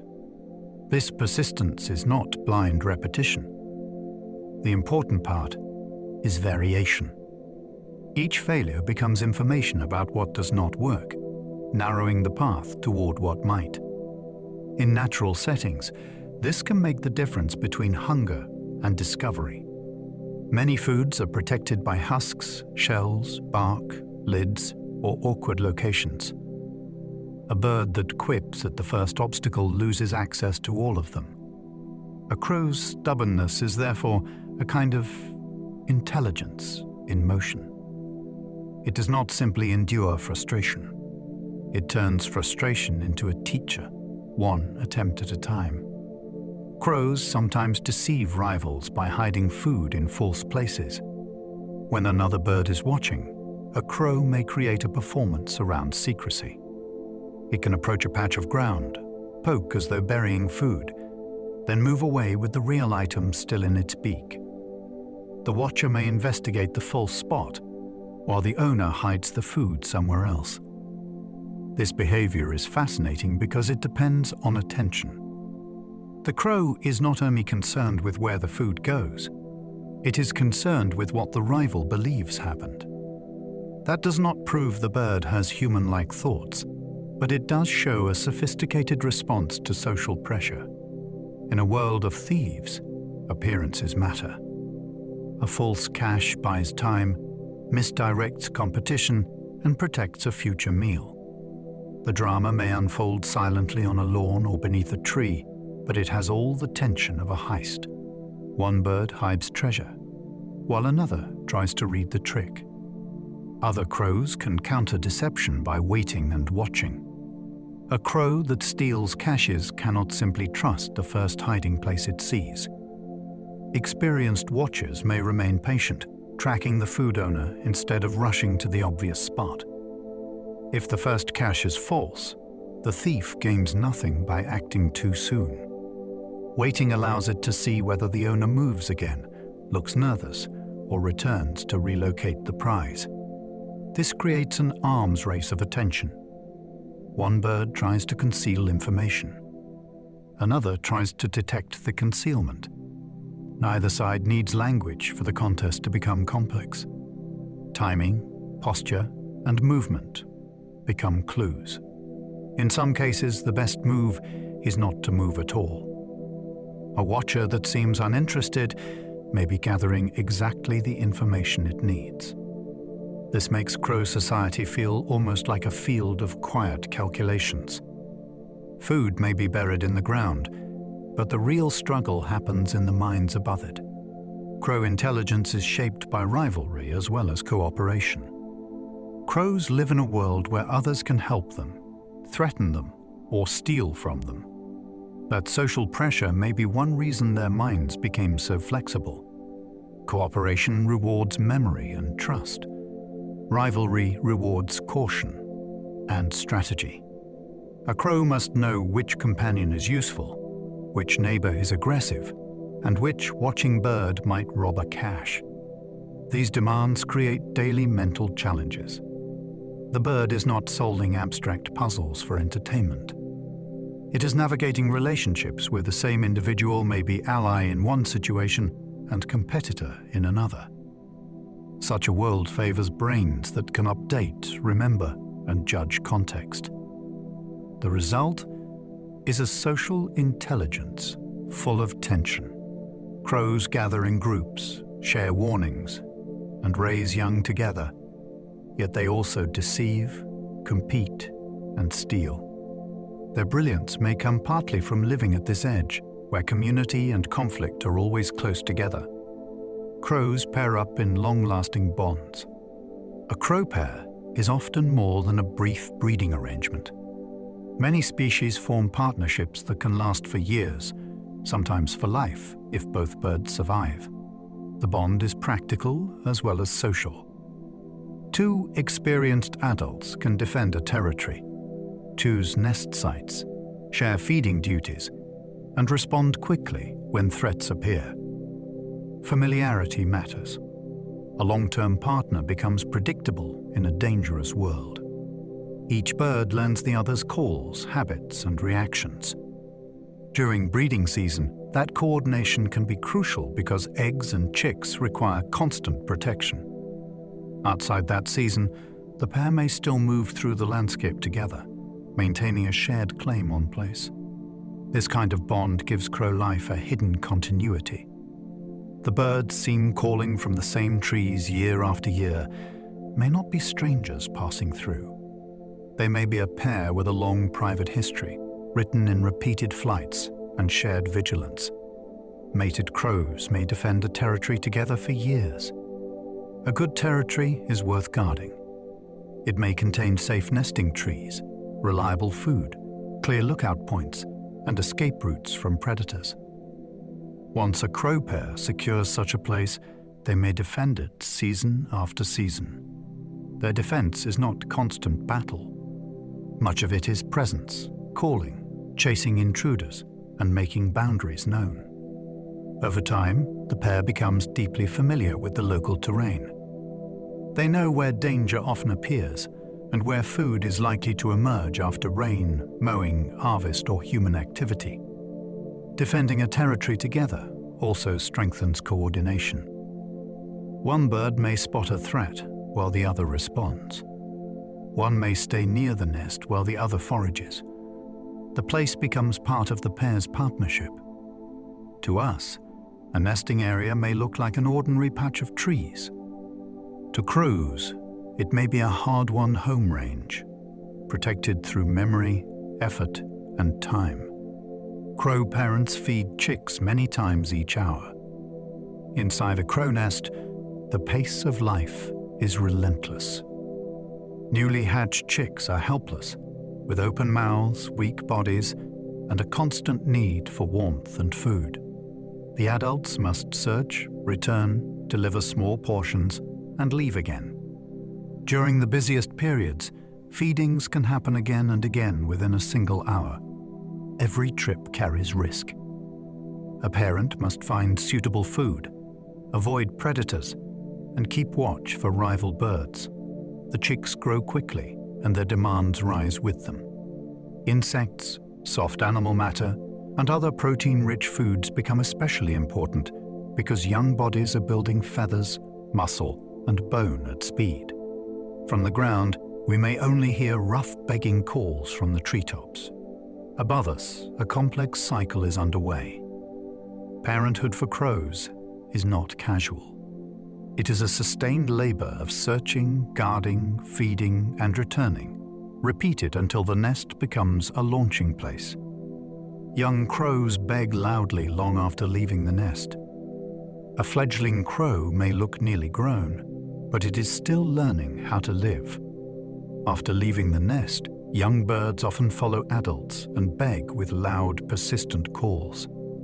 The sound can be comical, demanding, and impossible to ignore. It signals that the young crow still depends on family support while developing the skills needed for independence. Finding food is not simple when meals must be recognized, handled, opened, or stolen at the right moment. Flying well also takes practice, especially when branches, roads, pets, and weather complicate the world. Begging keeps the adults engaged during this vulnerable transition. It also reveals the long learning curve behind crow survival. A young crow is not instantly competent because it has wings. It must become competent through guidance, practice, and repeated failure. Those loud caws are the sound of apprenticeship, broadcast from a bird standing between childhood and the full demands of the sky. Crows recognize relatives within their extended social networks. Crow society can extend beyond a simple pair and their current chicks. In some groups, individuals maintain relationships with parents, siblings, offspring from previous years, and familiar neighbors. Recognizing relatives matters because kin can influence cooperation, tolerance, and conflict. A bird may allow a family member closer to food, accept help near a nest, or respond differently to a relative's alarm. This requires memory for individuals over long periods. Plumage may look similar to us, but crows use a combination of voice, behavior, location, and repeated experience to know who is who. Such recognition helps explain why their gatherings are not just anonymous flocks. Beneath the dark feathers are social histories. Some birds grew up together. Some share parents. Some have defended the same territory. When crows call across a neighborhood, they may be addressing a network filled with old bonds and remembered roles that humans barely perceive. Some crows accept unrelated helpers during the breeding season. Although family help is common in some crow systems, cooperation does not always require close kin. Under certain circumstances, an unrelated bird may remain near a breeding pair and assist around the territory or nest.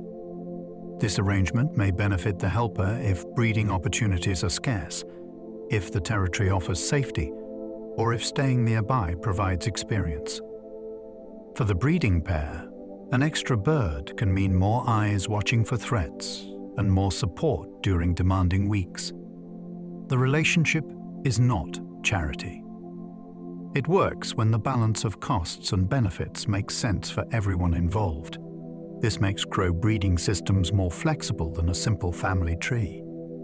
Social life can be shaped by local conditions, territory quality, population density, and individual history. A bird without a nest of its own may still have a role in raising the next generation. In crow society, belonging can sometimes be earned by usefulness. Crows may attack mirrors because they mistake reflections for rivals. The mirror can create a strange problem for a crow.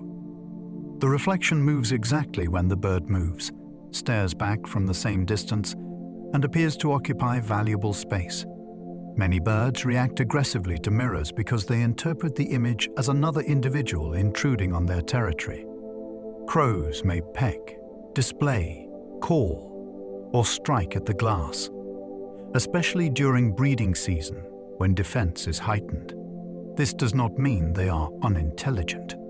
Mirror self-recognition is a specialized ability, and even clever animals may not interpret reflections the way humans do.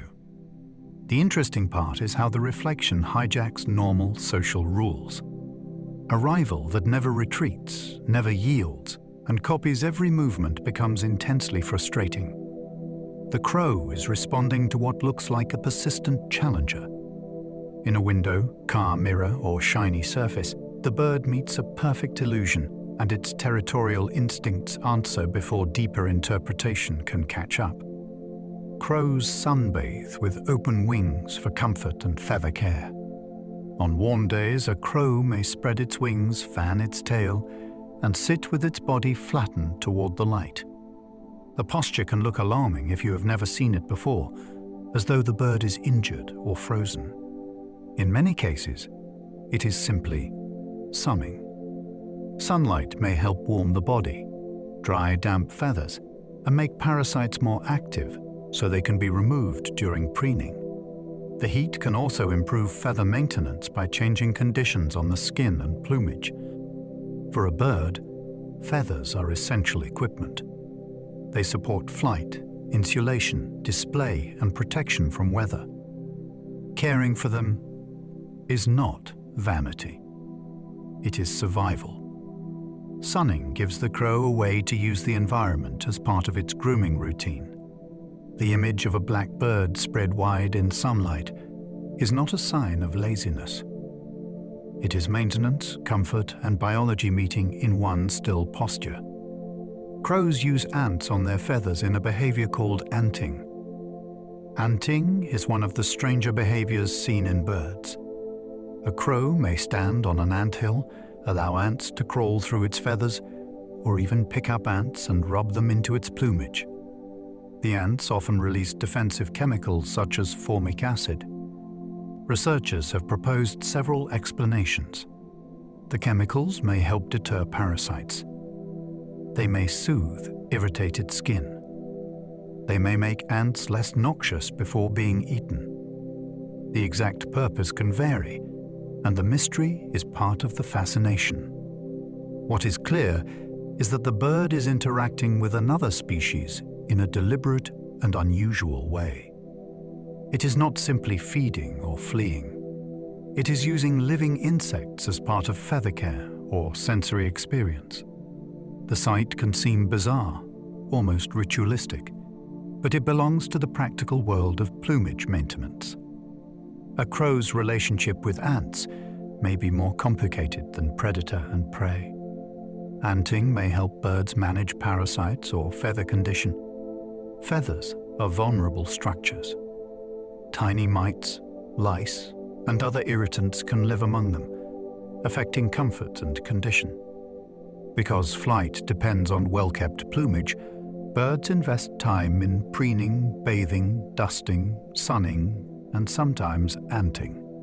The chemicals released by ants may discourage parasites or influence the feather environment in ways that benefit the bird. Scientists remain cautious because the behavior may have more than one function, and not every case is easy to interpret. Still, the possibility is remarkable. A crow may exploit the defensive chemistry of insects to maintain its own body. This is a subtle form of environmental use, very different from sticks or stones, but no less interesting. It shows that the crow's world is full of resources beyond obvious food. A patch of ants can become part of self-care. Nature often hides its cleverest solutions in relationships that look strange until we understand the pressures behind them. Crows molt worn feathers and renew their flight surfaces. A feather is strong, but it is not permanent. Sunlight, friction, rain, dirt, and flight gradually wear it down. Crows replace old feathers through molting, a carefully timed process that renews their wings and body covering without leaving them unable to survive. Flight feathers are especially important because they must support lift, steering, and braking. Losing too many at once would be dangerous, so replacement happens in a controlled sequence. During molt, a crow may look slightly ragged or uneven, but beneath that temporary disorder is a precise biological renewal. New feathers grow from follicles, supplied by blood while developing, then harden into the sleek surfaces needed for flight. This process demands energy and often coincides with seasonal cycles. It is a reminder that a crow's body is constantly maintained. The bird that glides over a street or field is flying on equipment that has to be replaced, repaired, and protected across its lifetime. Crows are not truly black when sunlight reveals their feathers. From a distance, a crow may appear like a simple black shape against the sky. Up close, especially in bright light, the feathers reveal far more complexity. Their darkness can shift with glossy reflections, showing subtle tones that depend on angle and condition. This effect comes from feather structure as well as pigment. Microscopic surfaces influence how light reflects, creating a sheen that can seem metallic. The result is not the flat black of ink, but a layered darkness that changes as the bird moves. This matters because plumage is not only camouflage or covering. It can signal health, age, and condition to other birds. A sleek, reflective coat may indicate good maintenance and strong feathers. To human eyes, the beauty is easy to overlook because crows are so common. But familiarity can hide wonder.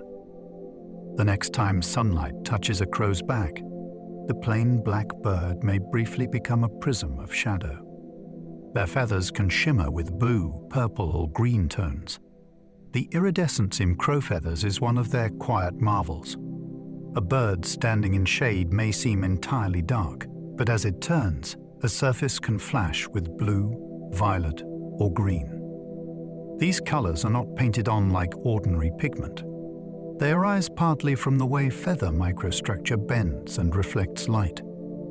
The same feather can look different from different angles, which is why the shimmer appears and vanishes so quickly. For crows, this sheen may play a role in visual communication, especially at close range. It can also reveal feather quality, since damaged or dirty plumage may reflect less cleanly. The effect gives crows an elegance that many people miss.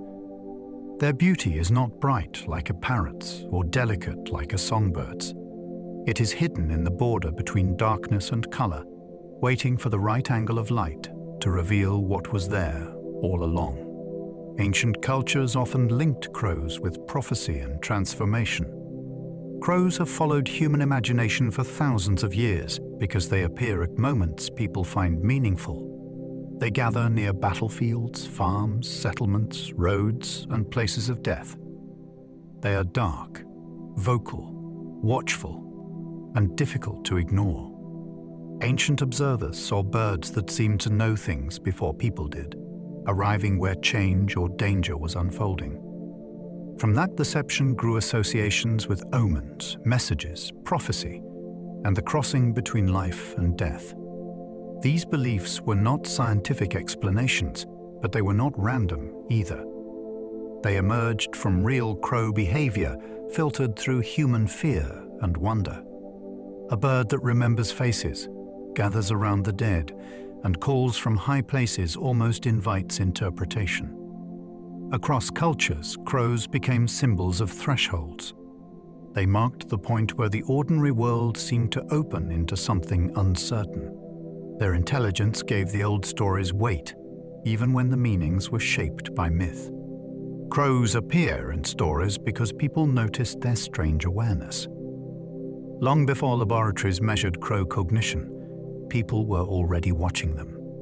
Folktales often portray crows and their relatives as tricksters, messengers, problem solvers, or thieves. These roles make sense because the birds behave in ways that catch attention. They steal boldly, recognize danger, investigate objects, gather in groups, and seem to look back at us with intention. Storytellers turn those observations into characters. A crow in a tale might outwit a larger animal, carry news, or cross between worlds. The details vary from culture to culture, but the underlying impression is similar. people sensed that these birds were not ordinary background creatures. They were watchers with appetites, memories, and schemes. Modern science has not erased that feeling. It has given it structure. The old stories were not formal studies, yet they preserved a human response to something real. Crows have always seemed aware because, in many practical ways, they are. Norse myth gave Odin 2 raven messengers, not ordinary crows. In Norse mythology, the god Odin is accompanied by 2 ravens named Hugin and Munin. Their names are often translated as thought and memory, which is striking given what modern science has revealed about corvid minds. Each day, the ravens fly across the world and return with knowledge. They are not merely decorative birds. They are extensions of perception, carrying news from distant places to a god associated with wisdom, war, poetry, and fate. Although ravens are not the same as crows, they belong to the same intelligent family, and the myth reflects a deep human recognition of corvid watchfulness. To imagine thought and memory as black birds crossing the sky feels less accidental when we know how observant these animals are. The story turns a biological truth into sacred image. Corvids notice, remember, and report through behavior. Myth gave that power wings large enough to circle the world. Many cultures see corvids as tricksters rather than simple omens. The trickster role fits crows and their relatives because they are clever, opportunistic, and difficult to control. In many traditions, corvid figures steal light, reshape the world, break rules, or expose human foolishness. They are not always good or evil. They are disruptive agents of change. This complexity matches the birds themselves better than a simple symbol of bad luck. A crow can raid a nest, clean a carcass, warn its family, solve a puzzle, and play with an object that seems useless. It does not fit neatly into one moral category. Trickster stories capture that slippery quality. They present intelligence as something creative and dangerous at the same time. A trickster survives by noticing loopholes. So does a crow. When cultures cast these birds as rule breakers, they may be responding to a real pattern in nature. Corvids often find the weakness in a system, then use it. The Tower of London keeps ravens as famous symbolic guardians. At the Tower of London, ravens have become part of one of Britain's most famous living legends. Tradition says that if the ravens leave, the kingdom will fall. The story is not ancient in the way many people imagine, but it has become powerful through repetition, ceremony, and the drama of the place itself. The birds are cared for by a dedicated raven master, and visitors often treat them as more than animals. They are symbols walking on black feet through a fortress filled with royal history, imprisonment, execution, and spectacle. Although ravens are larger than crows, their presence reinforces the broader human fascination with corvids as watchers and guardians. The legend works because the birds look as if they belong among secrets. They are intelligent, bold, and theatrical without trying to be. In that setting, a raven is not just a bird. It becomes part of the architecture of memory. Folklore often exaggerates crows, but their intelligence is real. Stories have given crows many supernatural powers. They have been treated as omens, messengers, shapeshifters, and keepers of hidden knowledge. Science does not support the magical claims, but it does reveal why such stories were easy to believe. Crows really do remember individuals. They really do gather around danger.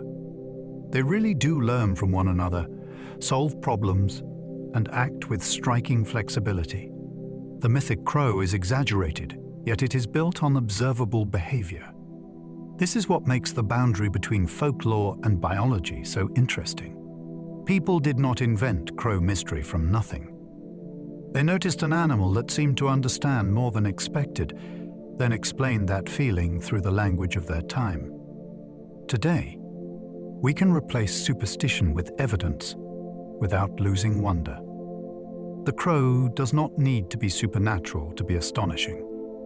Its real abilities are already strange enough to make the old stories feel understandable. Crows suffered heavily from West Nile virus in North America. When West Nile virus spread across North America, crows were among the birds hit especially hard. Many died quickly after infection, and their bodies became early warning signs for public health officials tracking the disease. In some areas, local crow populations dropped sharply.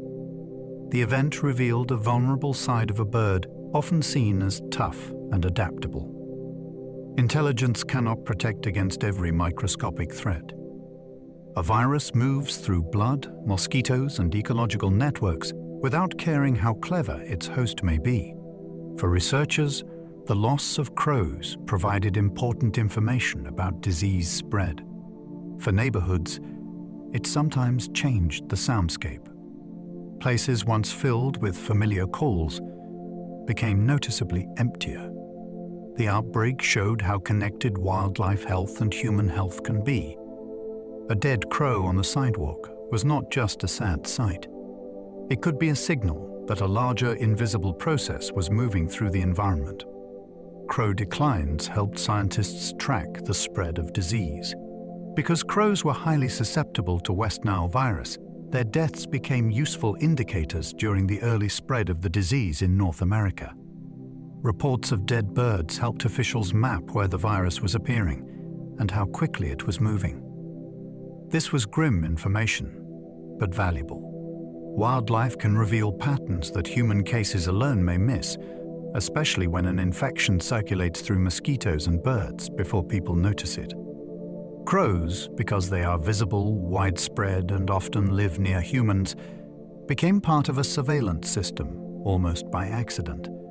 Their decline turned into data. This reminds us that animals are not separate from our public health story. They share air, water, insects, neighborhoods, and changing climates with us. When disease moves through them, it can warn us about conditions we have not yet seen clearly. The crow became, unwillingly, a messenger from the hidden world of infection. Crows can act as sentinels for environmental change. A sentinel species is one that reveals something about the health or transformation of an environment. Crows can play that role because they live close to people, respond quickly to changing food sources, and are visible enough for patterns to be noticed. Rising numbers may indicate abundant human waste or altered habitats. Sudden declines may point to disease, poisoning, or other pressures. Shifts in nesting sites, roost locations, or feeding behavior can reflect changes in land use and climate. Crows are not perfect indicators, but their adaptability makes them informative. They often stand at the meeting point between wild systems and human systems. Watching them can show how our choices ripple outward. A crow population is not just a collection of birds. It is a moving response to roads, farms, cities, disease, weather, and food. In that sense, crows help translate environmental change into behavior we can actually see. Studying crows helps reveal how intelligence evolves in nature. Crows are valuable to science because their intelligence developed independently from the intelligence of primates. That gives researchers a natural comparison. If very different animals evolve similar abilities, such as planning, tool use, social learning, or memory for individuals, then those abilities may arise under similar pressures.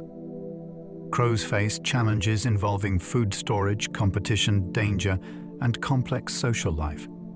Primates face different bodies and habitats, yet some mental demands overlap. By studying crows, scientists can ask which problems encourage flexible thinking and which brain designs can support it. This helps move the study of intelligence away from human-centered assumptions. A crow does not need hands or speech to become cognitively impressive. It needs a world where remembering, adapting, and judging others improves survival. Every experiment with crows therefore points beyond the bird itself. It helps answer a larger question. How many paths can evolution take toward a clever mind? The hidden world of crows is closer than most people realize. You do not have to travel to a remote rainforest or distant island to encounter remarkable animal intelligence. It may be on the telephone wire outside a shop, in a park beside a footpath, or on a roof across the street. Crows live near us so successfully that their wonder becomes easy to ignore. We turn them into background noise, yet they are watching routes, remembering faces, weighing risks, and responding to small changes in our shared landscape. Their hidden world overlaps with ours every day. A schoolyard can be a foraging ground. A parking lot can be a puzzle. A garden can be a defended territory. The familiar setting makes their minds more astonishing, not less. They are not exotic because they are far away. They are extraordinary because they are so close, carrying a complex life through places we think we already understand. Every neighborhood crow may be watching, learning, and remembering. The next crow you pass may know more about the local world than you imagine. It may know which bins overflow, which cats patrol the walls, which people toss crumbs, and which corners become dangerous when traffic speeds up. It may remember a face, a sound, a dog, a tree, or a place where food once appeared after rain. It may be part of a family whose history in that neighborhood stretches back years. This is why crows can change the way we see ordinary streets. They reveal that intelligence is not confined to laboratories, distant wilderness, or human life. It is perched above us, making decisions in real time. The bird glancing down from a wire is not just decoration against the sky. It is an observer with a memory, a strategy, and a stake in the same landscape. Once you notice that, the neighborhood feels inhabited in a new way. And so, we come to the end of our journey through the hidden world of crows. We have watched them recognize faces, remember danger, solve puzzles, and shape tools with a patience that feels almost impossible for a bird. We have followed them through city streets and winter roosts, across family territories, into forests where young birds learn from older ones, and into the long shadow of stories where crows have appeared as messengers, tricksters, and watchers at the edge of mystery. What began as a familiar black shape on a rooftop has become something far more astonishing. A crow is not just passing through the background of our lives. It is listening, learning, choosing, remembering, and moving through a world rich with signs we rarely notice. The streetlight, the tree branch, the passing face, the open field after rain. To a crow, each may hold meaning. And perhaps that is the loveliest thought to carry with you now. The world is fuller than it seems. Even the ordinary places around us are alive with hidden minds, private histories, and small decisions unfolding beyond our view. If you enjoyed this gentle journey, you are always welcome to like, subscribe, or leave a thought below. It helps other curious souls find their way here too. And if you happen to still be awake, there should be another video on the screen now, waiting to carry you into the next soft mystery. But for now, let the crows fade into the evening sky. Let the rooftops grow still. Let your shoulders loosen, and let your breathing settle into its own easy rhythm. There is nothing more you need to follow, nothing more you need to hold. Just rest now, while the dark birds of thought drift farther away. Sleep well, and good night.